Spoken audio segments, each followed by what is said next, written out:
Hello, हाय, सलाम, नमस्ते। मैं लाल आ गया हूँ आप लोगों के बीच। इस बार हम बात करने जा रहे हैं मनीष कश्यप जी के बारे में। मनीष कश्यप जी के का जो पत्रकारिता था, बेबाक अंदाज था और कुछ चीजें लोगों को नापसंद आई।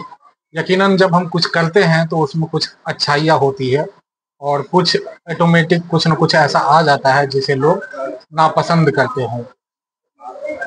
ये बात आम है। आप अगर मतलब कोई चीज भी करते हैं जिंदगी में तो उसमें खामियां तो होती ही है। मैं उन खामियों की तरफ नहीं जाऊंगा जिस तरीके से मनीष मैं मनीष जी को मनीष भैया कहना चाहूंगा।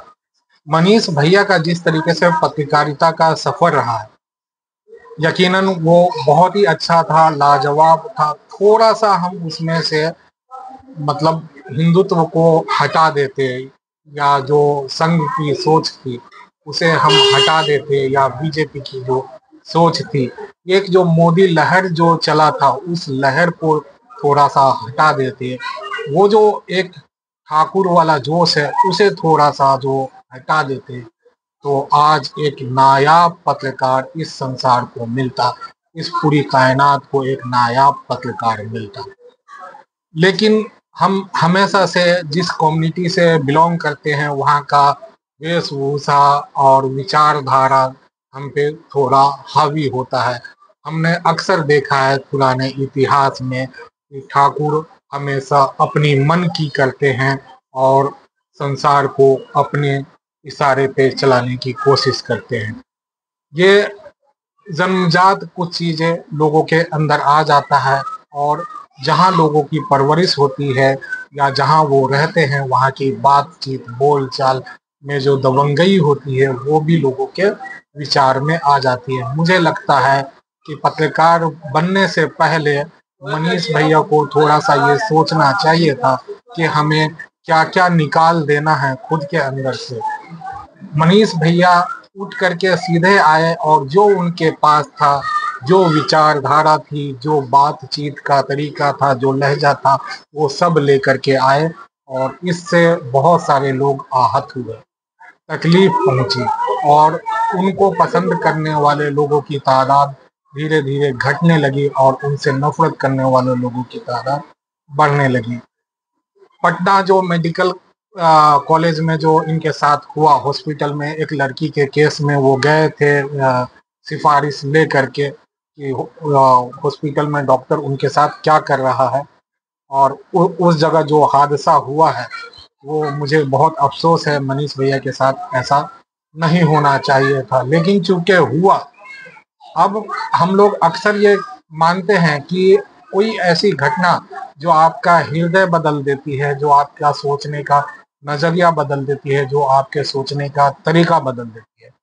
मैं ये मानता हूं कि ये मनीष भैया के लाइफ का सबसे बेहतरीन मोड़ साबित होगा, क्योंकि जिस तरीके से वो जोशीले नौजवान है और लोगों को अपनी बात ठीक तरीके से लोगों के सामने रख पाते हैं, यकीनन वो जब अपनी सोच बदल करके एक बार फिर से हम देशवासियों के बीच आएंगे तो वो एक नए मनीष भैया होंगे। हम उम्मीद करते हैं मनीष भैया फिर से वो माइक पकड़े जिस माइक से उन्होंने इस इंडिया को एकदम झकझोर दिया था।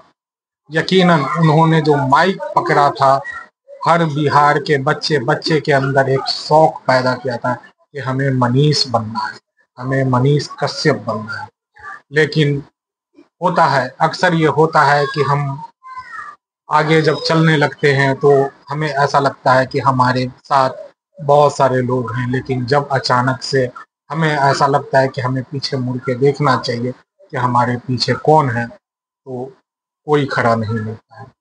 उनकी वीडियोस आजकल मैं लल्लन टॉप या कई ऐसे न्यूज चैनल पे देखता हूँ और यूट्यूब पे देखता हूँ, उनके नीचे का जो कमेंट मैं पढ़ता हूँ तो मुझे ऐसा लगता है कि मनीष भैया आज लोगों के सबसे नापसंदीदा पर्सन में से हैं, पर्सनालिटी में से हैं।